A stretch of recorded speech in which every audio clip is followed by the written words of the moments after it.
मेनू दिखाओ उपन्यास ऑनलाइन पूरा पढ़ें उपन्यास बिन उपन्यास सबसे मजबूत प्रणाली के साथ पुनर्जन्म अध्याय 2 10,000 देवताओं का मंदिर सबसे मजबूत प्रणाली के साथ पुनर्जन्म सी 2 10,000 देवताओं का मंदिर अध्याय 2 10,000 देवताओं का मंदिर। जब विलियम ने अपनी आंखें खोलीं तो उसने स्वयं को आकाश में उड़ते एक छोटे सुनहरे बादल के ऊपर लेटा हुआ पाया।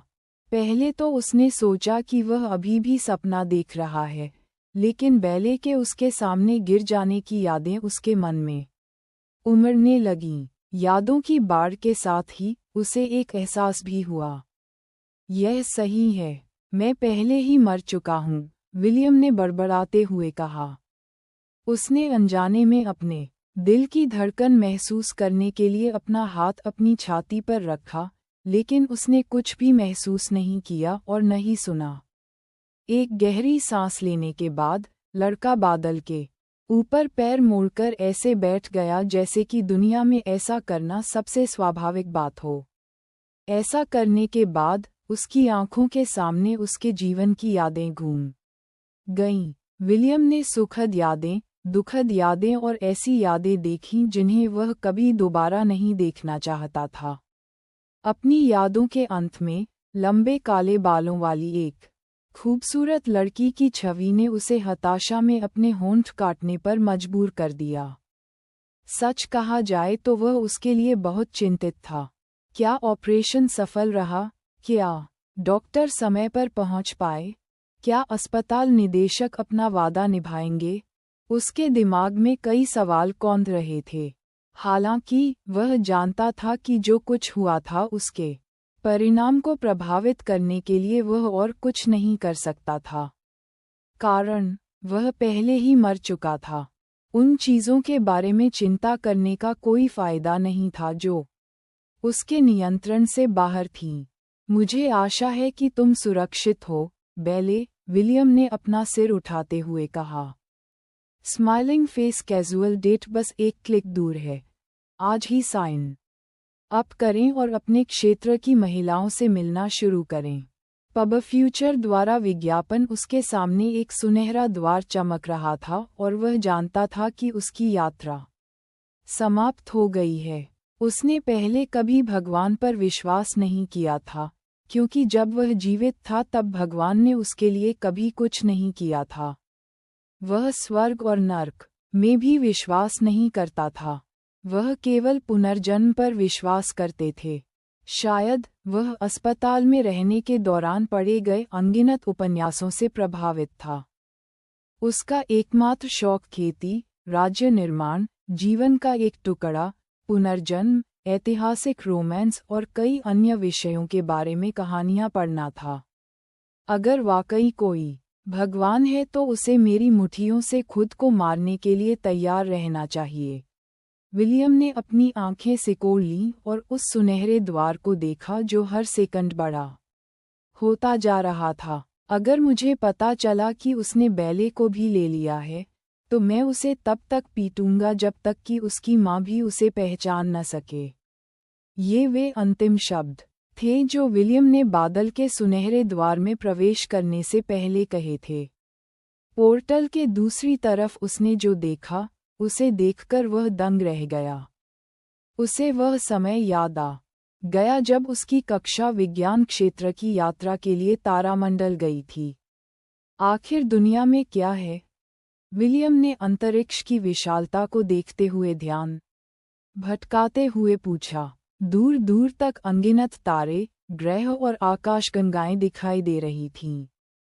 इससे पहले कि किशोर लड़का ये समझ पाता कि वह क्या देख रहा है, बादल ने गति पकड़ ली और एक विशाल ग्रह की ओर बढ़ गया जो पृथ्वी के समान दिख रहा था। आश्चर्य की बात यह है कि जैसे ही बादल ग्रह की ओर बढ़ा, विलियम के पास कई अन्य सुनहरे बादल दिखाई दिए।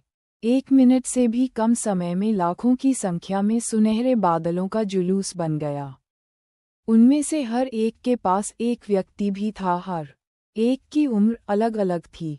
कुछ बूढ़े थे, कुछ युवा थे और कुछ बहुत ही कम उम्र के थे। 3 साल से कम उम्र के बच्चे अपने अंगूठे चूसते हुए उत्सुकता भरी निगाहों से विलियम की ओर देख रहे थे। विलियम को सीने में दर्द महसूस हुआ जब उसने उन छोटे बच्चों को उदास भाव से देखा। वे उसे अनाथालय में अपने छोटे भाई बहनों की याद दिला रहे थे। पब फ्यूचर द्वारा विज्ञापन। जैसे जैसे वे ग्रह के निकट पहुंचे, सुनहरे बादलों के जुलूस में एक आश्चर्यजनक परिवर्तन हुआ। बूढ़े लोगों को ले जाने वाले बादल समूह से मुक्त होकर ग्रह के पूर्वी भाग की ओर बढ़ गए। 5 वर्ष से कम आयु के बच्चों को ले जाने वाले बादल दक्षिण की ओर उड़ गए। विलियम को ये समझने में अधिक समय नहीं लगा कि उन्हें किसी अज्ञात शक्ति द्वारा अलग किया जा रहा था, जो बादलों के क्रम में हेरफेर कर रही थी। विलियम जिस बादल पर सवार था, उसने अपनी दिशा नहीं बदली और सीधे ग्रह के केंद्र की ओर बढ़ता रहा। उसके साथ कुछ और लोग भी थे, लेकिन उनकी संख्या 100 से कम थी। जैसे ही वे बादल जिस पर सवार थे, आसमान से नीचे उतरे, उनकी आंखों के सामने एक भव्य मंदिर दिखाई दिया। लंबे सफ़ेद बाल और दाढ़ी वाला एक बूढ़ा आदमी प्रवेश द्वार के सामने खड़ा था और चेहरे पर मुस्कान लिए उन्हें देख रहा था। आप सभी को नमस्कार, बूढ़े व्यक्ति ने दयालु और शांत स्वर में कहा। मुझे पता है कि आप सभी के पास बहुत सारे सवाल हैं। हालांकि मेरे पास उन सभी के जवाब नहीं हैं, लेकिन मुझे उन सवालों के जवाब देने में बहुत खुशी होगी जिन्हें मैं जानता हूँ। क्या आप में से कोई ऐसा है जो कोई सवाल पूछना चाहेगा? मैं, एक दुबला पतला युवक, जो 20 साल का लग रहा था, ने अपना हाथ उठाया। बूढ़े आदमी ने जवाब दिया, आगे बढ़ो। क्या आप भगवान हैं? दुबले पतले आदमी ने पूछा। नहीं, बूढ़े आदमी ने जवाब दिया। मैं तो उनके कई सहायकों में से एक हूँ। उनके सहायक? आपका मतलब है कि एक से ज्यादा भगवान हैं? एक सुंदर महिला ने पूछा। हाँ, हाँ, बूढ़ा आदमी मुस्कुराया। उनमें से कुछ पुराने हैं और कुछ नए हैं। वैसे, इस मंदिर का नाम 10,000 देवताओं का मंदिर है। हालांकि मैं 10,000 देवताओं का मंदिर कहता हूँ, लेकिन अंदर रहने वाले देवताओं की सही संख्या अज्ञात है। शर्त लगाए आप इंदिरा गांधी के बारे में ये तथ्य नहीं जानते होंगे। असहनीय दर्द के दर्द से जूझ रहे हैं। सिर्फ इसे सजाएं। 10 मौके जब सेलिब्रिटीज ने लाइव टीवी पर अपना आपा खो दिया। बूढ़े व्यक्ति ने अपनी बात जारी रखने से पहले कुछ देर रुककर कहा। इस मंदिर का नाम रखे हुए युगों बीत चुके हैं और समय के साथ कई देवताओं का जन्म हुआ है। बेशक, ये भी सच है कि कई देवताओं का नाश भी हुआ है। विलियम और अन्य लोग बूढ़े आदमी की बातें सुनकर चुप हो गए। फिर भी, वे युवा थे, इसलिए उनकी जिज्ञासा उन पर हावी हो गई। इतने सारे क्यों? सुनहरे बालों और नीली आंखों वाले एक सुंदर लड़के ने पूछा। क्या सिर्फ एक ही सच्चा ईश्वर नहीं है? अच्छा सवाल है। बूढ़े आदमी ने प्रशंसा में अपना सिर हिलाया। तुम धरती से आए हो, है न? हाँ, सुंदर लड़के ने उत्तर दिया। मान लीजिए कि धरती पर एक सच्चा ईश्वर है। बूढ़ा आदमी मुस्कुराया। तो फिर, दूसरी दुनियाओं के बारे में क्या? अगर हर दुनिया में एक सच्चा ईश्वर है तो क्या इसका मतलब यह नहीं होगा कि इस ब्रह्मांड में अलग अलग दुनियाओं में अनगिनत सच्चे ईश्वर हैं? सुंदर लड़के ने अपनी आंखें चौड़ी कर लीं। वह समझ गया कि बूढ़ा आदमी क्या कह रहा था और उसने अब कोई सवाल नहीं पूछा। बूढ़े व्यक्ति ने 10,000 देवताओं के मंदिर की ओर इशारा किया और अपनी व्याख्या जारी रखी। देखिए, भगवान लोगों की आस्था से पैदा होते हैं। इस तर्क से, इसका मतलब ये भी है कि हर बार एक नया भगवान जन्म लेता है। आस्था जितनी मजबूत होगी, भगवान भी उतना ही मजबूत होगा। समय बीतने के बाद, कई भगवान पैदा हुए और कई भगवान लुप्त हो गए। जिस क्षण एक भगवान को भुला दिया जाता है, उसी क्षण उन भगवानों का अस्तित्व समाप्त हो जाता है। संक्षेप में, पुनर्जन्म के चक्र में सीधे जाने के बजाय आप सभी को अपने अगले जीवन की यात्रा से पहले एक संरक्षक भगवान चुनने का मौका दिया जाएगा, बूढ़े व्यक्ति ने कहा। रुको, मुझे ये पता है। बेवकूफ लड़के ने अपना चश्मा ठीक किया और अपना अनुमान बताने के लिए तैयार हो गया।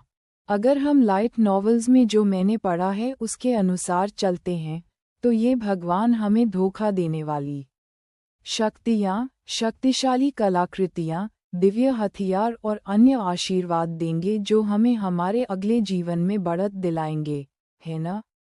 कुछ ऐसा ही, बूढ़े व्यक्ति ने अपनी लंबी दाढ़ी से खेलते हुए जवाब दिया।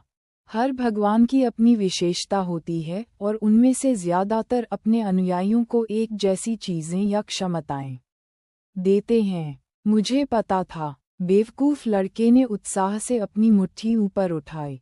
उसकी आंखें चमक रही थीं जब वह बूढ़े आदमी के पीछे गेट की ओर उत्सुकता से देख रहा था।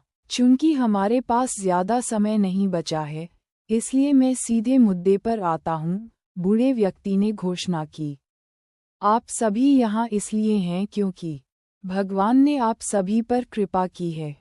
शायद आपने अपने जीवन में कुछ ऐसा किया हो जिसके लिए उन्हें मान्यता मिलनी चाहिए। बूढ़ा आदमी अपने शब्दों का अर्थ समझने के लिए कुछ क्षण के लिए रुका। ठीक है, अगर कोई और सवाल नहीं है, तो चलो अंदर चलते हैं। बूढ़े आदमी ने हाथ हिलाया और मंदिर का द्वार खुल गया। मैं एक बार फिर 10,000 देवताओं के मंदिर में आपका स्वागत करता हूँ।